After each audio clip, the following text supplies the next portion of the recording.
ഇത് നമ്മൾ ചെറിയ രീതിയിലുള്ള ഒരു 3/4 കിലോ ബിരിയാണിയാണ് വെക്കാൻ പോകുന്നത്. ഒരൽപ്പം ഉപ്പ്, മുളക് പൊടി, മഞ്ഞൾപ്പൊടി, ഗരം മസാല നന്നായി മിക്സ് ആക്കിയിട്ട് അതിലേക്ക് മാഗ്നേറ്റ് ചെയ്യുന്ന ഒരു തുള്ളി ചെറുനാരങ്ങയോ അല്ലെങ്കിൽ കയ്യിലുള്ള സുറുക്കയോ എന്താണോ കയ്യിലുള്ളത് അത് വെച്ച് നന്നായി മിക്സ് ആക്കാം. ജസ്റ്റ്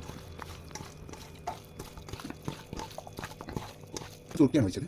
എന്താണോ കയ്യിലുള്ളത് അത് ചെയ്താൽ മതി. ഇത് എളുപ്പ ബിരിയാണി എന്ന് പറയും ഇതിനെ. ഇത് നമ്മൾ ചിക്കൻ ബിരിയാണിൻ്റെ പീസല്ല. ഇത് സാധാരണ കൊണ്ടുവരാൻ ഒരാൾ വീട്ടിലേക്ക് കറിക്ക് കൊടുക്കുന്ന കോഴിയായിരുന്നു. അപ്പോൾ ആ കോഴി വെച്ച് ബിരിയാണി ഉണ്ടാക്കാം. ഒരു പെട്ടെന്ന് തോന്നിയ ഒരു ഐഡിയ ആയിരുന്നു. നന്നായി മിക്സ് ചെയ്യാം.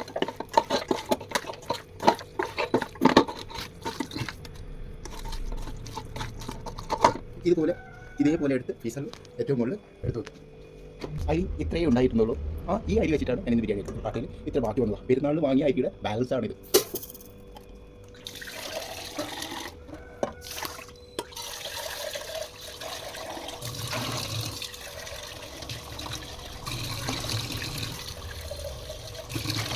അതൊക്കെ നന്നായി കഴുകണം. ഇപ്പോൾ വരുന്ന വേഷങ്ങളൊക്കെ അല്ലേ, നന്നായി കൈയിട്ട് തിരിഞ്ഞ് കൽപ്പാപ്പറനെ മറക്കരുത്. ഇത് നന്നായി കഴുകണം. കാരണം ഇപ്പോൾ വരുന്ന അരി മുമ്പത്തെ പോലെയല്ല.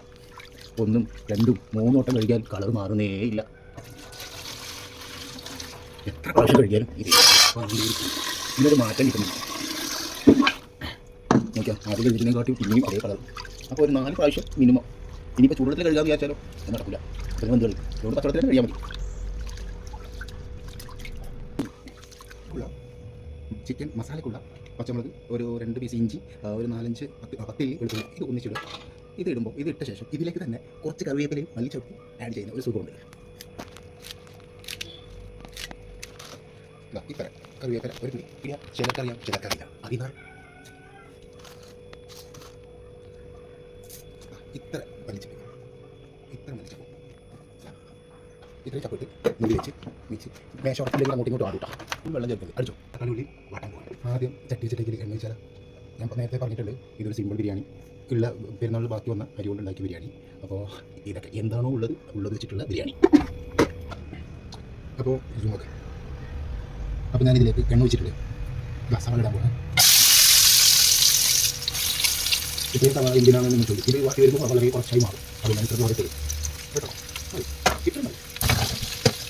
ഇത് അടുപ്പിലാണ് പെട്ടെന്നാവും. ശരി, ഗ്യാസിലാണ് കുറച്ച് സമയം എടുക്കും. അപ്പോൾ കുറച്ച് സമയം വാടുന്നവരെ നിങ്ങൾക്ക് ബോറടിപ്പിക്കില്ല. അതുവരെ ഇപ്പോൾ പറയാം. ഏകദേശം പരിവായിട്ടുണ്ട്. ഇതുപോലെ ഇത്രയും സമയം വാട്ടടിക്കാൻ കുറച്ച് സമയം എടുത്തു കേട്ടോ. അത്രയും സമയം നിങ്ങളെ ബോറടിപ്പിക്കേണ്ടെന്ന് ഞാൻ വിചാരിച്ചു.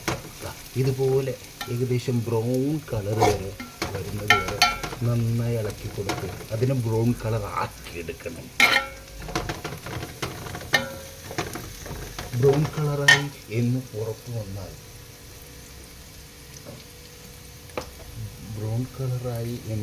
വന്നാൽ നമ്മൾ നേരത്തെ മിക്സാക്കി വെച്ച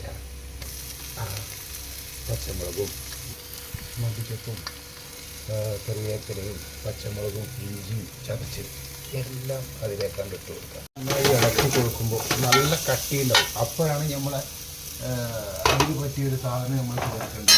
എന്താണ് ചേർക്കേണ്ടത്? തക്കാളി ചേർക്കുമ്പോൾ അവിടെ വെള്ളം ആഡായി ഒരു 3 തക്കാളി, ഏകദേശം ഒരു 3 തക്കാളി എന്നിട്ട് ഇളക്കുക. അപ്പോൾ അത് തക്കാളി വെള്ളം ഒഴിക്കേണ്ട ആവശ്യമില്ല. എന്നിട്ട് ഇത് നന്നായി ഇളക്കി കൊടുക്കുക. അപ്പോൾ ഇളക്കി കൊടുത്തിട്ട് ഞാനിപ്പോൾ വരാം. ഏകദേശം ഒരു പരിവായി മസാലയായി മാറിക്കഴിഞ്ഞിരിക്കുകയാണ്. നന്നായി ഇളക്കിയിട്ട് നേരത്തെ നമ്മൾ മിക്സാക്കി വെച്ച ചിക്കനും കൂടി ഞാൻ ആഡ് ചെയ്യാൻ പോവാണ്. അപ്പോൾ ഏകദേശം വെള്ളം വന്നിട്ട് ഏകദേശം മസാലയായി. ഇതിലേക്ക് ഇനി ഒരല്പം മുളക് പൊടി, ഒരു ഗരം മസാല ഉണ്ടെങ്കിൽ ഗരം മസാല, വേറെ ഒന്നും ചേർക്കണ്ടേ. ബാക്കിയൊക്കെ ഇതിൽ ആഡ് ആയിട്ടുണ്ട്. നമ്മൾ ഓൾറെഡി ചിക്കൻ മാഗ്നേറ്റ് ചെയ്യുമ്പോൾ അതിലേക്ക് മുളക് പൊടി, ഗരം മസാലയും മഞ്ഞൾപ്പൊടി ആഡ് ചെയ്തുകൊണ്ട് ഇതിലേക്ക് ഇനി വേറെ പ്രത്യേകിച്ച് നിങ്ങൾക്ക് ഇഷ്ടമുള്ള എരിവ് കൂടുതൽ വേണമെന്നുണ്ടെങ്കിൽ ഒരു സ്പൂൺ മുളക് ഇട്ടുള്ളൂ. ഞാനിപ്പോൾ ഒരു സ്പൂൺ എരിവ് കൂടുതൽ, എനിക്ക് എരിവ് ഒത്തിരി ഇഷ്ടമാണ്. അപ്പോൾ ഒരു സ്പൂൺ മുളക് ഞാൻ ആഡ് ചെയ്യും. നന്നായി മിക്സാക്കാം. നന്നായി മിക്സാക്കി കൊടുക്കും. വേണമെങ്കിൽ ഒരു പീസ് അല്ലെങ്കിൽ ഒരെണ്ണം ഒരു ചെറുനാരങ്ങ നമുക്ക് ഇതിലേക്ക് ഒഴിച്ചു കൊടുക്കാം. ഉരുളഞ്ഞ് ഒരു ചെറുനാരങ്ങ അതിലേക്ക് ആഡ് ചെയ്ത്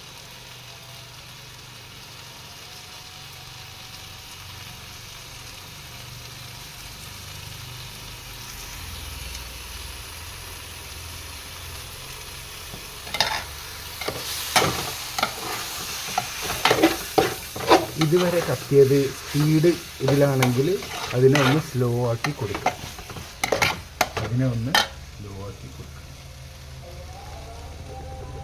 ചെറിയ തീ മതി, ഓവർ ഹൈ സ്പീഡൊന്നും വേണ്ട ഇതിന്. പിന്നെ പ്രധാനപ്പെട്ട നമുക്ക് എന്ത് സാധനം ഉണ്ടാക്കുമ്പോൾ വേണ്ട ഉപ്പ് ഒന്ന് ടേസ്റ്റ് ചെയ്യണം. ഉപ്പില്ലെങ്കിൽ പിന്നെ ഒന്നിനും പറ്റില്ല. എടുത്തിട്ടില്ല. അപ്പോൾ ആദ്യം നമ്മൾ ഇത്രയൊക്കെ ചെയ്തിട്ട് അവസാനം ഉപ്പില്ലെങ്കിൽ പിന്നെ എന്തിനാണ് പറ്റുക? ഉപ്പുണ്ടാകുന്നൊന്ന് ടെസ്റ്റ് ചെയ്ത് നോക്കാം. ചെറിയൊരു ഉപ്പിൻ്റെ കുറവുണ്ട്. എന്നിട്ട് നന്നായി ഇളക്കി കൊടുത്ത് ആ മസാലയുടെ അതങ്ങനെ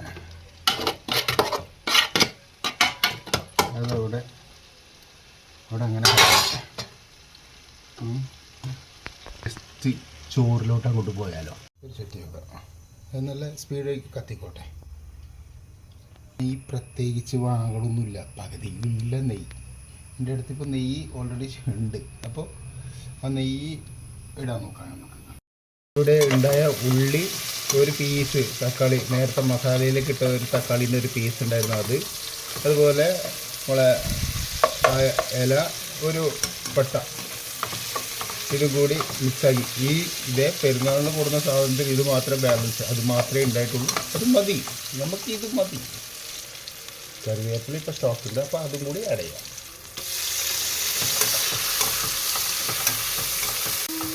ഇപ്പോൾ ഏകദേശം ഇത് വാടിക്കഴിഞ്ഞിട്ടുണ്ട്. നമുക്കിനി ഇതിലേക്ക്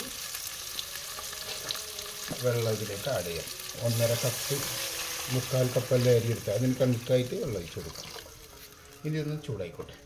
നമ്മൾ മസാല ആക്കുമ്പോൾ അവസാനം മതി, ലാസ്റ്റ് കുറച്ച് മല്ലിച്ചപ്പവും പുതിനച്ചപ്പവും അത് അതിലേക്ക് ആഡ് ചെയ്ത് കൊടുത്താൽ ഒരു സ്പെഷ്യൽ കയ്യിലുണ്ടെങ്കിൽ. ഇത് നമ്മൾ വെച്ച സാധനം വെച്ചിട്ടുണ്ടാക്കുന്ന ഒരു മസാലയാണ്, അതാണ് ഇതിൻ്റെ പ്രത്യേകതയും. നമ്മൾ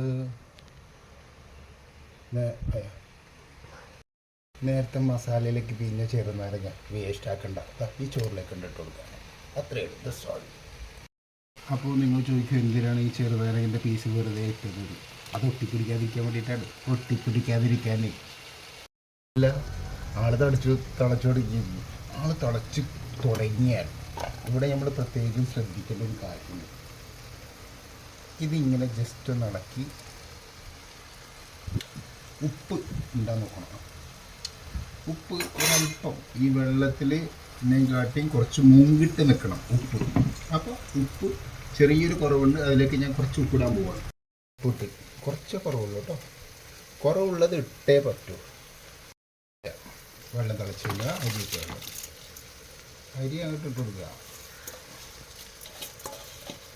പണ്ടത്തെ കാർന്നോർമാർ പറയും അരി ഒരു തൊഴി കുറയാൻ പാടില്ല, അവസാനത്തെ അരിയിലായിരിക്കും പറക്കുന്നത് പുണ്യം. അപ്പം ആ അരി മൊത്തം അതിലേക്ക് ഇടുക. ഞാൻ പണ്ടത്തെ ഒരാളാണ്. മതി. ഇനി നമ്മൾ അരി ഇട്ട് കൊടുത്ത ഉടനെ ജസ്റ്റ് ഒന്ന് അങ്ങോട്ടും ഒന്ന് ഇങ്ങോട്ടും ഇളക്കി കൊടുക്കുക. എന്നിട്ട് ഇതിൻ്റെ അടപ്പാണ്ട് മൂടി വെക്കുക. മസാല റെഡി ആയിട്ടുണ്ട്. പിന്നെ ഒരു സൈഡിൽ ചോറ് റെഡിയാണ്. അപ്പോൾ നമുക്കൊരു നാരങ്ങ വെള്ളം കുടിച്ച് വന്നാലോ? നാരങ്ങ വെള്ളം കുടിച്ച് വരാം. കുടിച്ച് വരുമ്പോഴത്തേന് ചോറ് റെഡിയായി. അപ്പോൾ ചോറ് നമുക്ക് ഇതിലേക്ക് മസാലയിലേക്ക് തട്ടാം. അപ്പോൾ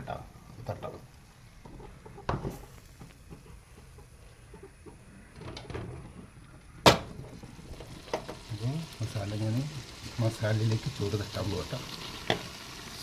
സിമ്പിൾ.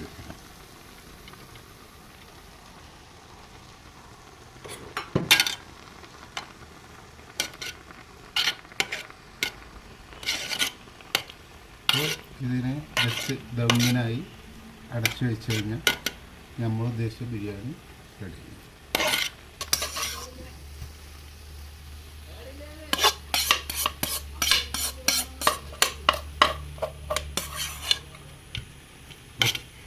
ഇനി ജസ്റ്റ് ഒന്ന് അടച്ചു വെച്ചാൽ മാത്രം മതി. ഇതൊരു ചെറിയൊരു ബാക്ക്ലൈറ്റ് ഉണ്ട്, അതിൻ്റെ അവസാനം കാണിച്ചു തരാം.